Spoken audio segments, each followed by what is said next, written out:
Assalamualaikum warahmatullahi wabarakatuh. Masih bersama saya Ibu Riris di dalam mata kuliah Mekanika Bahan semester 3. Di pertemuan 3 ini kita akan mempelajari mengenai tegangan izin.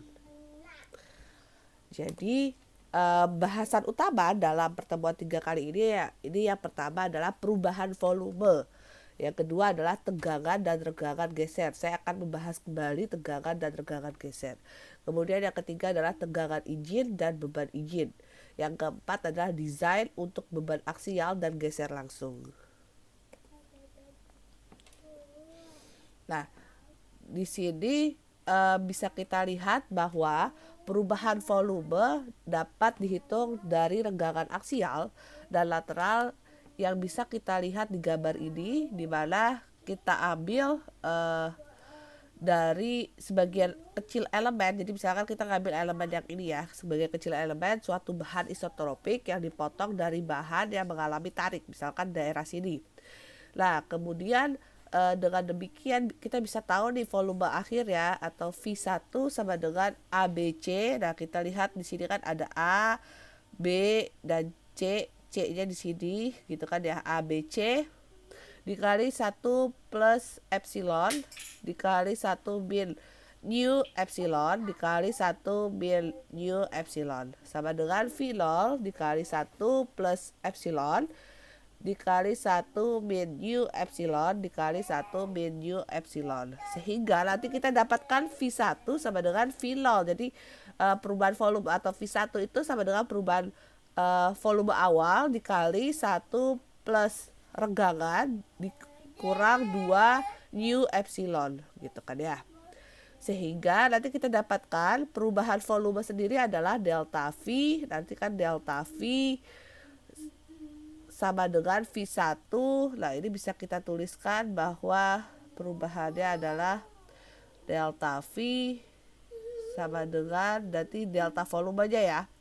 Volume akhir dikurangin volume awal. Yang artinya bahwa volume awal dikali renggangan kemudian 1 min 2 nu perubahan akhir. Jadi perubahan volume satuan sendiri, perubahan volume satuan itu notasinya adalah E sama dengan delta V dibagi volume awal. Nah, sehingga nanti hasilnya adalah renggangan 1 min 2 nu sama dengan tegangan dibagi modulus elastisitas atau E kemudian 1 min 2 nu. Nah, seperti ini. Oke, sehingga kita bisa lihat area sini merupakan bentuk renggangannya seperti itu. Sedangkan area sini dia menjadi memendek. Oke, sampai sini cukup jelas ya.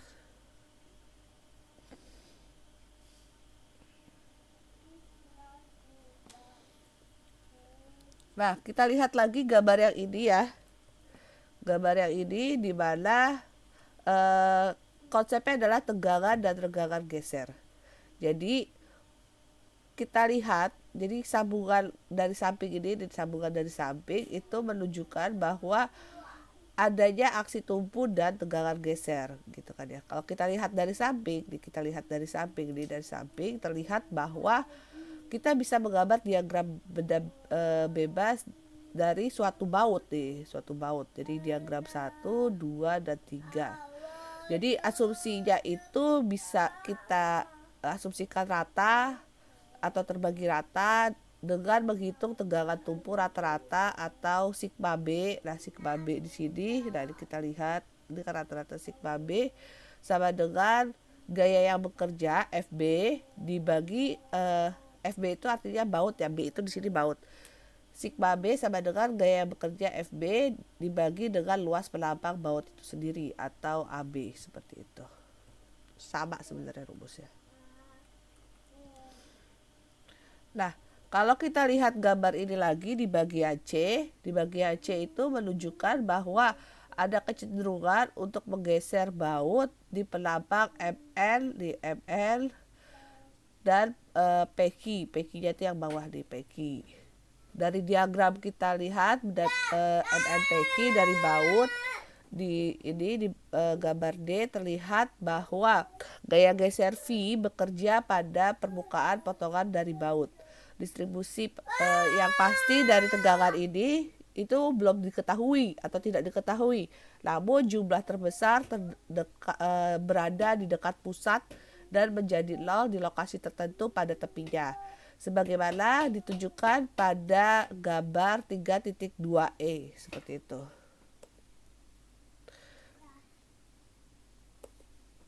Nah, sehingga nanti kita bisa lihat bahwa tegangan geser rata-rata pada penampang baut diperoleh dengan membagi gaya geser total V dengan luas penampang dengan notasi A dari penampang melintang, di mana gaya tersebut bekerja.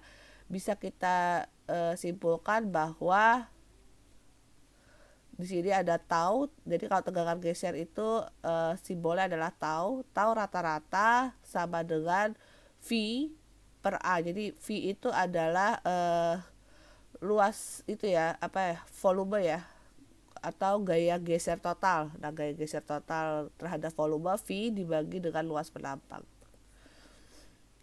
Jadi ada beberapa kesamaan tegangan geser pada bidang-bidang yang tegak lurus. Jadi tegangan yang berada pada muka yang berhadapan dan sejajar dari suatu elemen sama besar dan berlawanan arah. Terus kemudian tegangan geser di muka yang bersebelahan, itu di mana dia tegak lurus dari suatu elemen sama besar memiliki arah demikian sehingga tegangan tersebut saling menuju atau saling menjauhi, seperti itu. Sedangkan pada renggangan geser, jadi yang bekerja pada suatu elemen bahan, nih bisa kita lihat di sini. Nah, pada renggangan geser sendiri itu terjadinya tegangan geser. Jadi renggangan geser itu terjadi apabila tegangan geser itu bekerja pada suatu elemen bahan, seperti itu. Di mana disertai dengan efek merenggang. Jadi bahan itu akan merenggang dan geser. Seperti itu. Sudut gamma merupakan ukuran distorsi. Jadi ukuran bagaimana si elemen atau penampang itu mengalami perubahan bentuk dari elemen yang disebut renggangan geser. Karena renggangan geser itu merupakan sudut, maka ia dinyatakan dalam derajat atau radian. Kemudian selanjutnya konversi tanda untuk renggangan dan tegangan geser. Jadi kalau tegangan geser yang bekerja pada muka positif dari elemen adalah positif. Jika ia bekerja dalam arah positif dari salah satu sumbu koordinat, dan negatif jika ia bekerja dalam arah negatif dari sumbu. Tegangan geser juga bekerja pada muka negatif dari suatu elemen adalah positif jika ia bekerja dalam arah negatif dan dari sumbu, dan negatif jika ia bekerja dari dalam. Jadi kalau misalkan dari dalam arah positif, nah itu dia negatif. Kemudian selanjutnya adalah hukum Hooke untuk geser. Jadi hukum Hooke untuk normal kemarin sudah sempat dibahas. Kalau untuk geser, jadi di dalam tegangan dan renggangan geser, untuk hukum Hooke ya, kondisinya adalah di mana G itu adalah modulus elastisitas geser dan tau adalah ya tadi seperti yang kita ketahui adalah tau itu tegangan geser rata-rata, itu tau. Nah, sama dengan modulus elastisitas geser atau G dikalikan dengan gamma. Gamma sendiri yang kita tahu adalah ukuran distorsi yang berupa sudut untuk perubahan bentuk dari elemen gitu.